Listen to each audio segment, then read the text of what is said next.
Teisėjau, ne per daug techninių davė čia. Per mažai. Per mažai dar.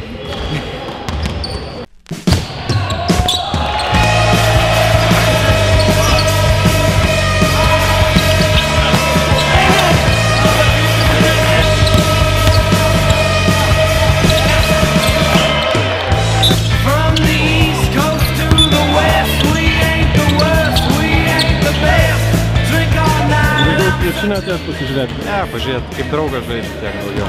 O kurioje komandai draugas? Oro navigacija. Nesiūlė išbėgti? Kažkada siūlėsi, ne? Kada bet neturėjau sutarties.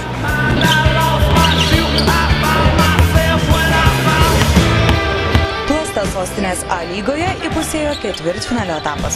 Antradienio vakarą trečią kartą susitiko Oro navigacijos ir Tegros komandos. Iki šių rungtynių A lygos ketvirtfinalio serijos iki 3 pergalių rezultatas buvo lygus 1-1. Pirmą pergalę iškovojo Tegra rezultatu 82-78. Antrajame susitikime visa galva pranašesni buvo Oro navigacijos atstovai, kurie laimėjo užtikrintai 85-70. Trečiajame mūšyje vėl dominavo Tegra. Jei mačo pradžioje aikštėje dar vyko tikras nervų karas, o solidesnės persvaros nesugebėjo įgyti nė viena komanda, tai antrajame kėlinuke ėmė ryškėti svečiuose žaidusios Tegros pranašumas. Arūno Umbraso auklėtiniai klusniai vykdė trenerio nurodymus, tiksliau išnaudojo susikurtas progas bei pamažu didino savo pranašumą. Lūžis rungtynėse įvyko iškart po didžiosios pertraukos, kuomet svečiai laimėjo atkarpo rezultatu 12-3, bei nutolo dviženklę persvarą 54-37. Į nokdauną pasiųsta Oro navigacijos komanda pakilo ant kojų, tačiau pilnai atsitiesti nesugebėjo. Ketvirtajame kėlinuke svečių pranašumas pasiekė didžiausią 25 taškų ribą. Tad Tegros vyrams teliko ramiai užbaigti rungtynes bei savo sąskaitą įsirašyti antrąją pergalę 88-71.